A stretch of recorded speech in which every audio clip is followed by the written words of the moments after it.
Welcome to Real World Peaceful Parenting, a podcast for parents that are tired of yelling, threatening, and punishing their kids. Join mom and master certified parent coach Lisa Smith as she gives you actionable, step-by-step strategies that'll help you transform your household from chaos to cooperation. Let's dive in. Welcome, everyone. Welcome to today's episode. Oh my goodness.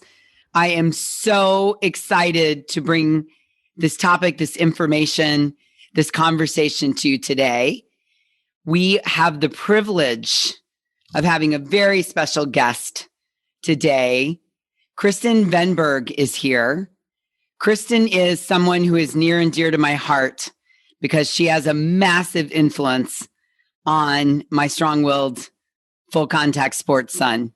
And in working with Kristin, I realized that there is an opportunity to bring you an incredibly robust conversation around failures. Failures as a gift, failures for our kids, failures for us, failures as a family, and the growth that can come from that, right?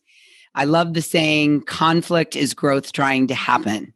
So today we're going to say failures are growth trying to happen. So let me tell you a little bit about Kristin. I'm sure I'm only going to hit the top of the iceberg, but Kristin is the learning resource coordinator at an incredible school called Brophy College Prep. It's located in Phoenix, Arizona, and it is an all-boys Jesuit college preparatory school, which is a very hard word for me to say, so I usually call it Brophy Prep. Brophy is a school that's been around for a really long time, and the expectation when you attend this school is that you're going to go to college. So all forward progress, all movement there is with the intention of preparing these young men for college and also preparing them to be a men for others. And Kristin is the learning resource coordinator there. She also teaches American history. And her past life includes being a school administrator at a public school in Phoenix, Arizona. And she has a master's of education in educational leadership. And she's in the process of completing a certification in inclusion education and special education. So, I mean, how excited are you right now listening to this, right? This woman, this teacher, this person comes with a wealth of knowledge, and I cannot wait to dig in and talk about failure. So Kristin, welcome. Thank you so much for being here. Thank you, Lisa, for having me. I'm so excited about this conversation today because it's one of my favorite conversations to have with parents and with students. Yes. That failure is truly a gift. It is not something that we need to look at as something wrong with us or something bad. It's a great opportunity to grow. In our house, we say that you're either winning or you're learning. This is a recent addition in the last 5 years because when my son was in junior high, I was horrified to figure out that I had been teaching him a fixed mindset instead of a growth mindset, right? The work of Carol Dweck. And I realized that we literally were teaching our kid that he either won or lost. And the shift from winning to learning, just that mindset shift has been transformational in our family. Can you speak to that? Yeah. So actually, that is a great, I would love to speak about that because it actually reminds me of something else.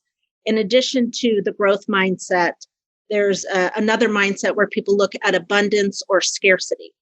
And I want our world and everything in it is abundance. And there's so many opportunities that we can have. And I don't want people or our own children to look at something and think that they have to give up something or it's not going to work out for them because they go into a scarcity mentality versus having that opportunity to realize it is an opportunity for growth. So, the Chinese have always been very good at coming up with symbols that represent different things. And the Chinese symbol for crisis is a combination of two symbols, danger and opportunity. And it's one of my favorites to go back to because when we are in crisis, when something happens, when we feel that we're failing, it should not be that failure mindset. It should be that opportunity mindset where we can learn from that, learn from the situation, and move forward better equipped, with more knowledge, with better ideas and a plan as to how to do well moving forward, so we don't repeat what we did before that didn't end up how we wanted it to end up. I love that. Crisis is danger plus opportunity. I feel like that's a future tattoo for somebody right there. maybe my son. Okay, let's talk about how to move forward. So Kristin is someone who spends the majority of your day with teenage boys. When someone that you work with has made a mistake, what's step one in moving forward after the mistake? I think step one in moving forward is to own it first. A student or any of us needs to understand that actions have consequences. It's a law of nature, actions equal consequences. Sometimes those consequences are awesome and good. Sometimes they're not bad. But a student needs to realize if there is failure, what is their part in that failure? And failures, to me, are great lessons. Second step is to solve the problem by addressing the problem. What happened? Why did it happen? And you kind of go backwards in time to say, okay, we're sitting here today. What got us here? Why are you failing your class? Is it you don't understand the material? Is it you haven't turned in your homework? Is it you don't score well on tests? Instead of just throwing up your hand saying, I can't do it, well, let's figure out how we got to the failing grade. From there, we can address the problem. If it's a homework completion issue, we can work on time management. We can work on different ways to structure your day so you get your homework completed. If it's I don't test well, then let's work on some study strategies and skills and certain, and I'm putting this in the context of a school setting, then we'll attack that aspect of it. If it's I don't understand, we'll get you a tutor. Mm-hmm. So that's an easy way to address a failing grade. Maybe it's I'm having a fight with someone and we're no longer friends. Okay, what happened? Go backwards. And you figure out, you have to solve the problem, you have to address the problem and why you got there. But everything is manageable, and teaching your child that it's okay. The best thing about failure is it's a great lesson in critical thinking, in understanding connections, and helping your child make those connections. So I'm going to go a little scientific on you here. The human brain evolves over time, really from the back forward. So if you think of the back of your neck and the back, part of your neck, that is your fight or flight part of the brain.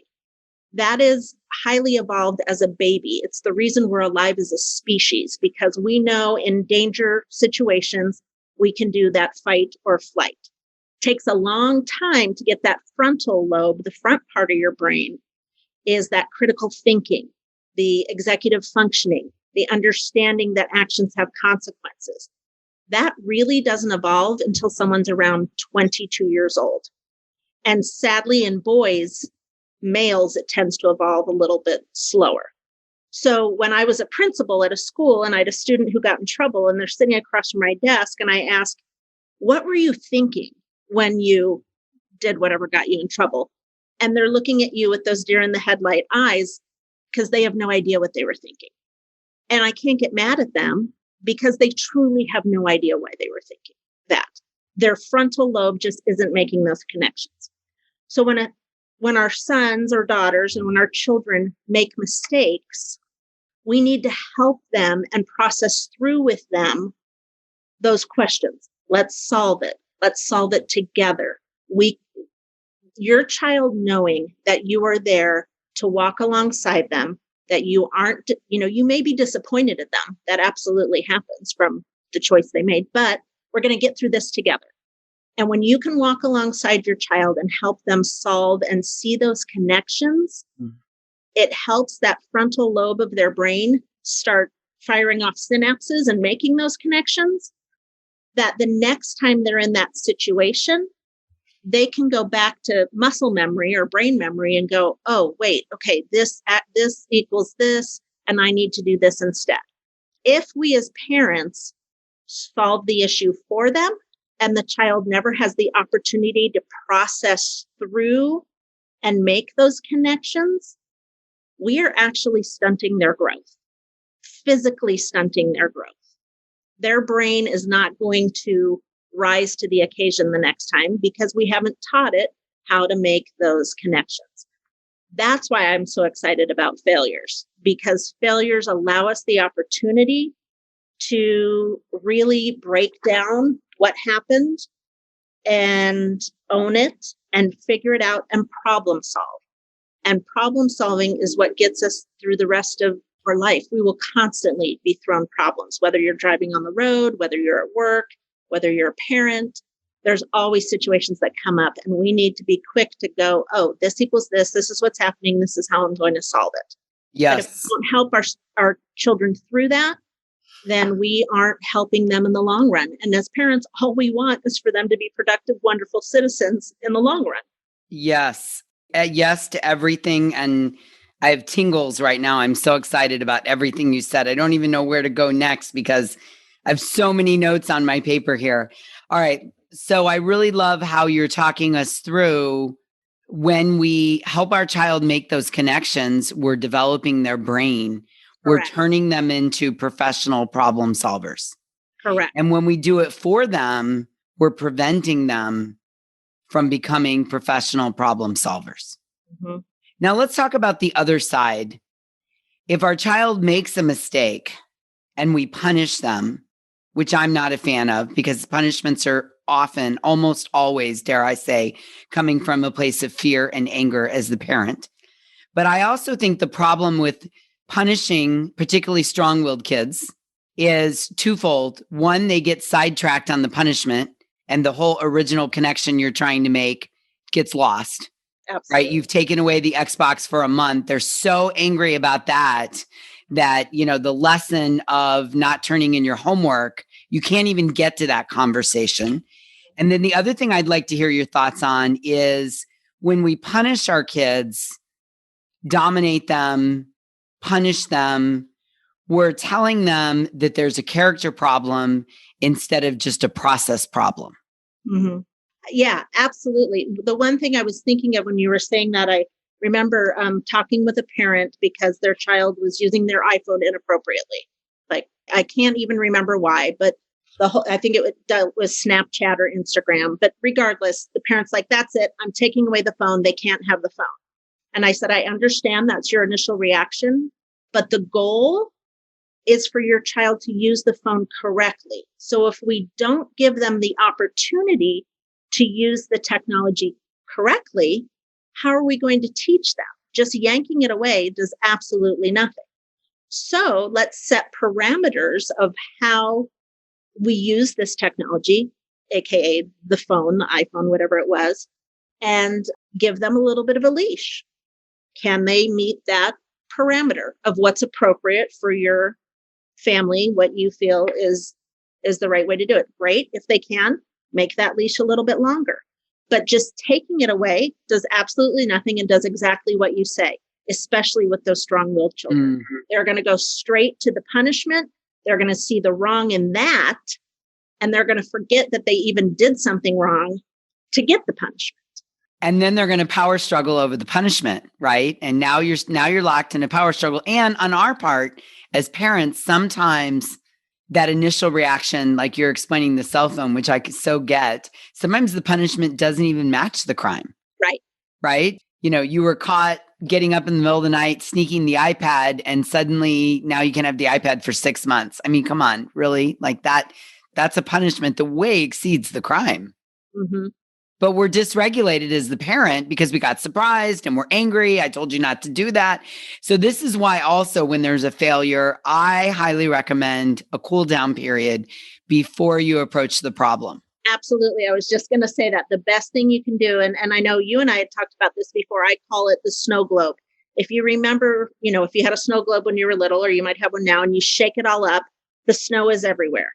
That is what I call when you as a parent, and I am a parent, I have 2 grown children, so I've been there. When we got into that head to head, okay, you want to match wits? I'll match wits with you. You think you're going to win? And we just go at it. That snow globe just goes crazy and chaos erupts in the house. And you either have the kid goes into that fight or flight, and either they start crying and run to their room and you start crying, or they go to that fight and they're the bear and they're attacking you, and then everybody's yelling and nobody wins. So you have to let the snow settle. You've got to get back to a calm place. And that's okay to say, I remember telling my son, I understand, we're not going to talk about this right now. I need to cool off. Mm-hmm. So you pull the attention off of them instead of saying, you need to. I need to, as the parent, I need to cool off right now and think about some things. And I hope that you could think about some things, and let's regroup later. And that's not, let's regroup when your father gets home and we're going to hash this out again. This is, we're going to talk when emotions are not heightened, because when emotions are heightened, they're not listening. You've been flooded by emotions, and the emotions are leading versus the rational side is leading. So you've got to have that cooling off point. Yes. And I would add to that, studies show that when the emotions are flooded, you're secreting cortisol, and cortisol has been shown to block hearing, right? And it makes sense because cortisol is there for, there's someone trapped in a burning building and you're not going to overthink it. You're just going to run in and rescue, your child or your grandfather or the neighbor out of a burning building. So cortisol is meant to block the hearing so that you act rather than think. Mm-hmm. Yeah. I liked what you said too. The snow globe makes total sense. And, it's also important, like you're saying, not to say you're in so much trouble, go to your room, or it's, hey, we need a cooling off period. I need to get my emotions regulated. And I feel so strongly that as parents, we cannot expect our children to regulate themselves if we're not modeling regulation at home. I talk to so many people that want me to teach them how to get their kids to regulate while they're dysregulated. Mm-hmm. I'm sure you see this too in the school system when a child gets in trouble, falls behind, maybe the parent gets surprised, right? That all of a sudden the grades are in the tank and they come rolling in dysregulated. Yes, all the time. And that's a perfect example, because we as parents, from the day our children are born, we are modeling for them. Having the opportunity to model for your children, model certain behaviors, and then when they grow up and they utilize those behaviors and allow you to be part of that process is just probably the best thing about parenting. We give them wings and then we push them out of the nest and we want them to fly. And when we can see our children flying and soaring, it's absolutely wonderful. And, they're going to come back and thank you. And they're going to thank you through their actions when you see that they are being productive, positive members of society and they want to make a difference. And they can process through their failures outside of your home. Yes. I think that's the biggest thing. Be excited about failures while your child is still under your roof, so you can help teach them the skills to push through it, to give them that grit, to give them that perseverance, to let them know that life is going to throw at them different things and different obstacles, but they can overcome and continue in the right direction. Let me add this in. Sometimes parents will say to me, I just want my child to be happy. Mm-hmm. And I will say, really? I really want you to question that. Because if a child spends 18 years living at home and all they ever experience is happiness, that toolbox when they leave the house is going to be so small, it's going to be like a Barbie doll lunchbox, right? So teeny, because all that's inside is how to cope with happiness.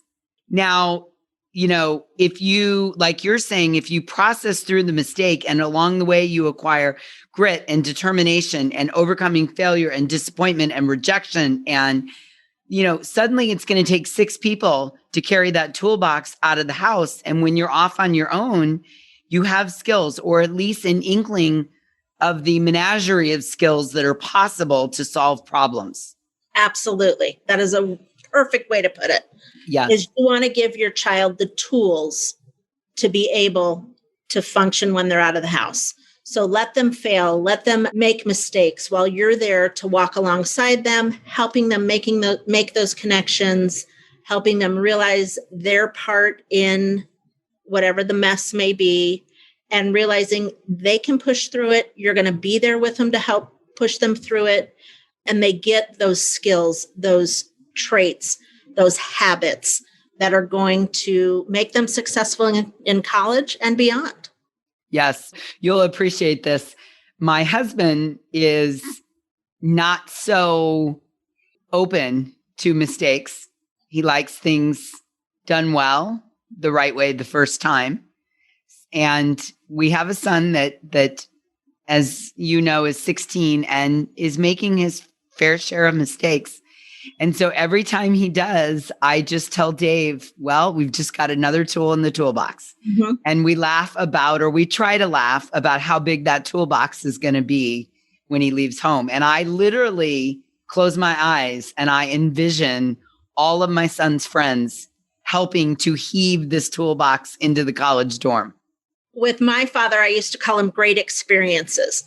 Well, Dad, it didn't work out, but it was a great experience because I learned something from it. And I remember my dad one day saying, you've got a lot of great experiences. But that's what we called it in our family. They weren't mistakes. They weren't failures. They were great. What a great experience you just went through. And I think if we can look at life as a great experience, the highs, the lows, that we are learning each day as we go forth, it is wonderful. Yes. At Real World Peaceful Parenting, our motto is progress, not perfection. And there's nowhere it's more true than in our childhoods, right? I have a sign in my office that says, life does not have to be perfect to be wonderful. There we go. There we go. All right. Something else I want to ask you about while we have you here, because I really think you're going to help a lot with this topic. You mentioned addressing the mistake. So I'd like to talk about this for a minute. Let's say you have a strong-willed child, and I might or might not be speaking from experience here, who doesn't want to address the mistake, doesn't want to take accountability, struggles to take responsibility for the mistake. And, you know, in my course, Peace and Quiet, a crash course for parenting your strong-willed kids, one of the modules addresses that strong-willed kids often struggle with taking accountability and responsibility for their mistake. So talk us through how you as a parent and how you as an advocate for kids and a resource, a learning resource expert, how you think about this and how you help kids take that responsibility that's part of the connection process. Well, there's two things that come to mind. First is sometimes it's asking it in a different way for them to realize that they are not part of the problem, but they had a part in how they got there. So one of the things we do here at school is we have students do a self-reflection, academically and emotionally. How was this last week academically? Oh, my grades weren't great. Okay, what are some reasons? If you take out the emotions from it and just kind of ask some simple questions, they're able to say, oh, well, I didn't do as much as I should have. Okay, let's talk about that. And you can kind of roundabout get to where you want them to be. The other camp, and it depends on the child. There are certain children that have to fail a couple times before they realize, oh, yeah, you've told me this time and time again, but until they just have to experience it, because from the time they're about 12 to 22, parents don't know anything. Right. And we don't understand their world. So they have to process through the world. So as long as you can be there and allow them to, and that's where I get to, sometimes a student has to hit a rock bottom or has to hit a real low where it finally means something to them. Because in order to solve the problem, it has to mean something to you. You have to have an emotional want to do something. You can't push a rope. Mm-hmm. And we can push our kids, we can pull our kids across the finish line, and it does absolutely nothing. They have to have that intrinsic want to go, oh, this didn't work out. How can I make it different? If we as parents can provide them with a environment where taking a risk, where trying something, where they know no matter what they do, you're still going to support them. You may not always agree with them, but you will support them. That allows them to play a little with what works and doesn't work. Some kids have to figure it out on their own, and it will take them falling down a little more before you come in and before they're able to self-correct. Now, there may be a kid who can't self-correct and you really do have to sweep in at some point, but most kids, knowing that you're there and supporting them at some point, will go, I need help. Mm-hmm. And it may not be to you, but most schools have support from teachers, from resource coordinators to behavioral health counselors. There are people that your son or daughter are going to feel comfortable reaching out to. So I hope, regardless outside of the home, they have a good support network. It might be a friend or someone else. But I mean, the two camps there, you have to take what they did, reframe it in a different way, to ask different questions for them to see where they're in that. Or you got to let them fail a little bit more before they figure out, oh, yeah, this isn't working for me. Mm-hmm. I like that. And I want to give a couple tips from the parent side of how to handle that. In the first category, asking it in a different way, I think that a lot of times kids are afraid of getting in trouble. They're going to tell you what you want to hear. So as the parent, a really good tip to deal with this is to not call it lying. Your kid got surprised, their brain got overloaded. So what I recommend as a parent is you say to your child or teenager or young adult, I'm not sure that's the exact answer you want to give me. So I'm going to give you a couple minutes to collect yourself. And I'm going to come back and ask you the same exact question. Now, the secret here is when you come back, you want to ask it in a non-judgmental, right? You don't want to say, did you hit your brother? And they say no. And they're lying because you saw them. You don't, you're lying. I'm going to come back in a minute. I'm going to ask you again. You better tell me the truth. Right? That's not going to work. That's just going to drive them further into their middle brain. But if you say, hey, look, maybe I surprised you. You need a minute to gather yourself, because then you're also teaching them to gather themselves before they speak, right? So then you come back and you ask it the exact same way. Did you hit your brother? My experience has been, if you follow that method, at least 80% of the time, they will fess up because you've taken the pressure off that you're looking for a specific answer. Mm-hmm. Right? Yes. And that you put it perfectly. You put the words in my mouth. That's exactly what I was talking about. Yeah. When I work with a student. Perfect. And then in the second example, I agree also with sometimes they have to fail a couple times. And this is because strong-willed kids in particular are experiential learners. I talk about this all the time in my work because I got one, folks. I mean, this kid, I tell this story all the time. I think I've said it before on one of the podcast episodes. My son is taking chemistry as a sophomore at his school. He's struggled a couple times with understanding the material. And I will say to him, your dad's a chemist. And he looks at me with this face that I know now. And he says to me, Mom, you know that I am not going to ask anybody for help. I have to figure things out on my own. And my son wears this badge of honor about figuring things out in life on his own. And our balance is trying to get him to see that sometimes taking help is figuring it out, right? But he is an experiential learner. He has to hit rock bottom before he asks for help. Now, my job is to stay awake at the wheel. Mm-hmm. So when the call comes for help, the 911, the SOS, I am, I'm ready to go. I've taken care of myself. I'm in the right mindset. I'm not emotional. I'm not judgmental, that I can jump right in and help him solve the problem. But I think, I agree with you 100%. A lot of these kids are experiential learners. And I just want to encourage you, if you have one of these at home, avoid power struggles over begging them to take help because it's offensive to them. And they're just going to meet it with resistance. Save your energy for go time. So if you have an experiential learner, be in go time mode when they hit that rock bottom so that you can assist them. Yeah. And another thing that it made me think, and I might be going off on a tangent here, but a lot of times if a parent, mom or dad, comes in and tries to solve the problem for the child, what your child learns is power or someone of influence can be a substitute for responsibility. And I don't want parents to come in and always solve it for their child, because the child learns, well, it can always be solved. Someone else is going to solve it for me. I don't ever have to take that responsibility.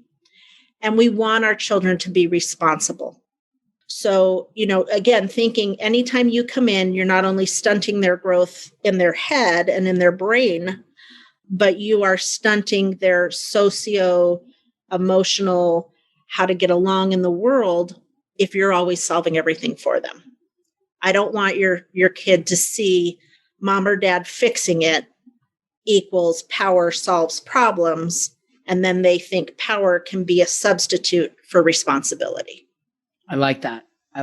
And also then it cuts short developing the brainstorming skills. Like, what are all of my options here, which develops executive function, which they ultimately need. It feeds off of each other, right? So they ultimately need that to be able to think a couple steps ahead. And so you're right. When parents are solving problems, they just don't develop any problems or less opportunity. Critical thinking. Yes. Yeah.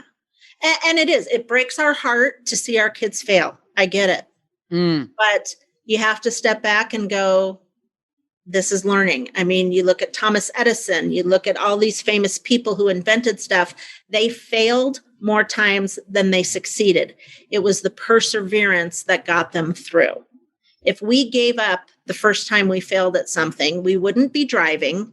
We wouldn't be putting on mascara. We wouldn't be, the first time we tried random things, it usually ended up as a failure. Right. Coloring our hair, using our iPhones. Exactly. So you have, try and try again. And that's the same thing we want in our kids. Try and try again. And it's going to end up great. Kristin, you've given us some incredible nuggets today. I can't wait to go back and listen to this and take even more notes. And I have 2 pages now. And I'm going to offer this to the listeners. Kristin gave us an action plan today for how to handle mistakes, how to see failures as a gift. And it fits nicely into the concept that the military uses, which is called AAR, after action review. So every time the military, all around the world, this is universal in every military in every country.